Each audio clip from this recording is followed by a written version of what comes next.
Here with my wonderful performer, Emily, and we're going to do first position, how to properly stand in that, and then go straight into a demi-plie, okay? So starting, bring your feet into first position. Okay, so right there, if you've ever taken a dance class, there will always be those teachers that go, that's not how you get into it. Blah, blah, blah, blah. You need to go like this. You need to put your weight back in your heels and open up like this. Or there's just a lot of different food for thought with that. Really, it's just about when you get to that position, how are you actually holding it? Now, as most human beings go, we are not naturally made to do ballet. If you're a dancer, you probably already know that now. But whatever, we're sucking up because we love the art form. For me, ballet is the air I breathe. I grew up as a dancer. So, like, it's going to happen. So this, with the physical therapist mindset, I know it's not good for your body, but I know it's a must in your life. So this is basically approaching it so it can actually be as healthy as possible, but you're still going to get hurt along the way. That's okay though. It's worth it. All right. And I mean it. I'm not even joking. I do mean it. Like it's like I freaking love ballet. Okay. So standing in this first position is actually really, really similar to when we're doing that squat earlier. Okay. So you want to make sure that we're not getting that pronation where the arches of our feet are coming down too much. And you also want to make sure that your feet are really in a nice relaxed state as well. Okay. Then the same thing, I would talk about the knees, but it actually really stems from the hips. You want to feel as if your hips are rotating like that book, opening up a book. Okay. So you want to feel them rotating so much that you are ready to start sweating just from holding this position. I do lazy first positions now as a performer because I just don't have time for that anymore. But like really, if you want to do a healthy way to do it, it's really you are active holding this. And I can see she's getting that rotation going here, just standing that first position. Now relax, turn and face the chair so people can see the side view as well. Coming into that beautiful first position again. Thank you so much, Emily. So it's that same idea. She's letting that arch come up, and it's not easy to keep it lifted there in your arches when you're in this first position. And she's feeling that rotation in her legs. All right, now relax for a second. I'm going to teach everyone here a really wonderfully ghetto, amazing way to get your hips to rotate when you are exhausted. I learned this, I think it was Milwaukee Ballet or Ballet Met. I forget which summer ballet program. All right, so you start with your feet, your heels and feet in first position. So you place. Now you go. So she's going to show front view. I'm going to show side view. It is weird to do this in public. However, if you are in musical theater, you don't care. Okay, or at least I'd like to think you don't, because then you can do more of crazy shows like Spam-A-Lot and not feel embarrassed about anything. So plie your legs. Now reach down in between your legs, and you're grabbing the back of your thighs. I'm not kidding. I'm literally like this, like Ace Ventura, where he's like grabbing his butt and speaking. Yeah, totally. Then as I straighten my legs, I am pulling as hard as I can my thighs forward and let go. It's magic. It literally turns on those muscles and everything. It rotates your femur. It gets everything going right away. So if you're like, I'm not turning it on, this turns it on. I'm like already ready to start sweating. Do you feel it? Like it turns it on. She already is able to activate it. So for her, it's not so new when I was doing that for Emily, but this is definitely a way to like get that rotation from your hips going right away. Okay, so now we're in this position, hand there. We're gonna go into a plie. So before she goes into the plie, she wants to make sure that she has that posture. Her shoulder blades are pinched together. Her chin is tucked like she just smelled something bad. All right. And she is breathing, of course. And as she goes down, the knees are going to go over that second toe and then back up. So let's do a side view now. Pause for a second.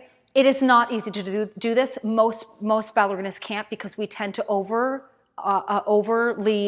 push our turnout that we don't have. So go into the plie. So you can see with her, she's unable to go over that second toe because she's pushing that turnout too much. So her knee's not really pointing exactly in the direction of her toes and coming up. Now, relax. I don't have a straight up answer for this because I completely understand and respect the idea for aesthetic.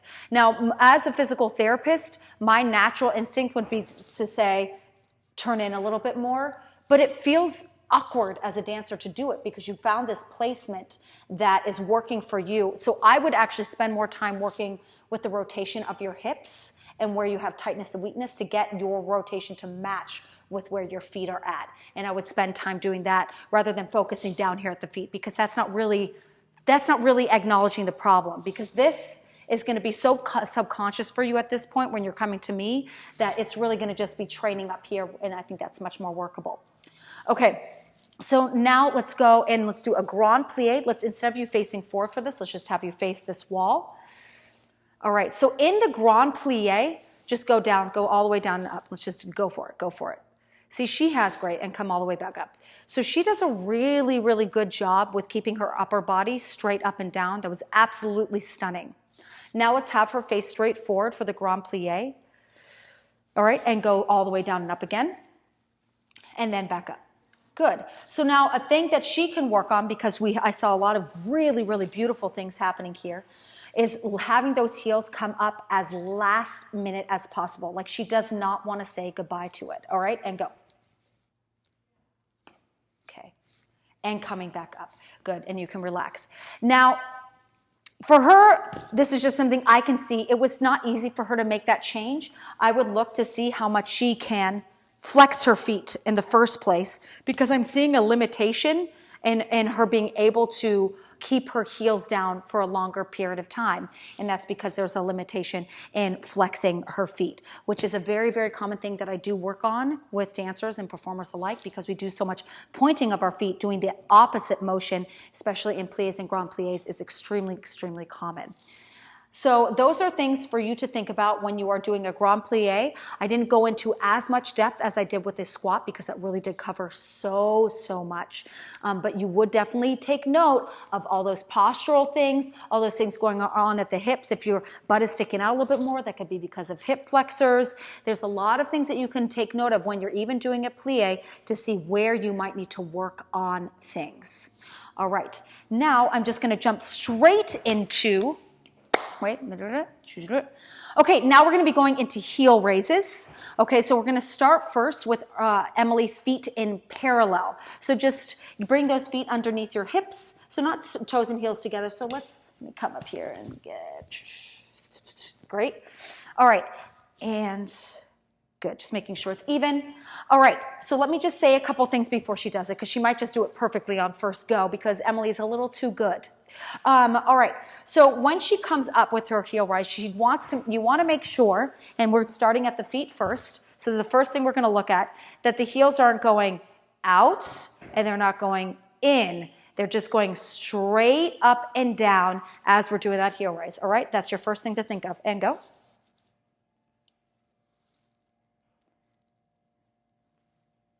Good, and back down and relax. Now I could see it was it went a little bit out into that sickle position, with the heel kind of coming in like this on the left foot, but that's okay. That's an opportunity for improvement.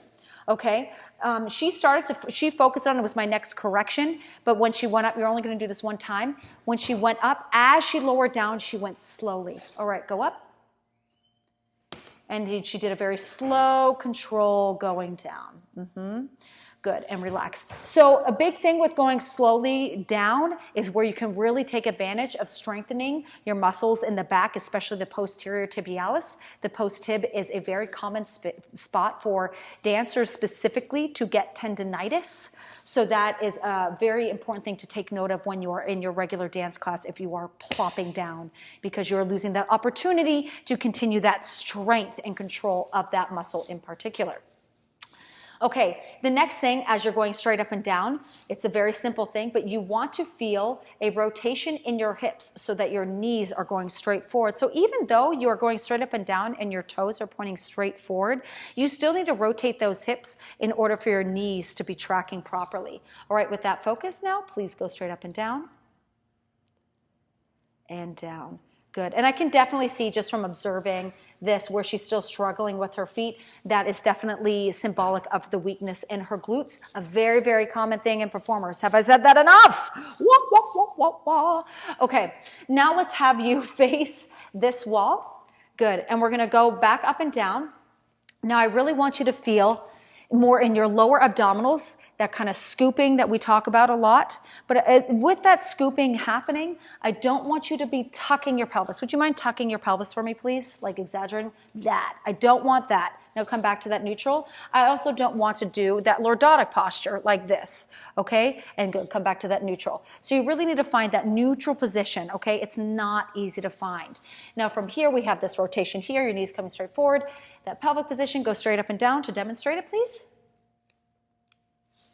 Good, and controlling down. Excellent. Good, the next thing for her is coming up. Same thing, posture it's all connected. It's not like this upper body is separate from your lower body.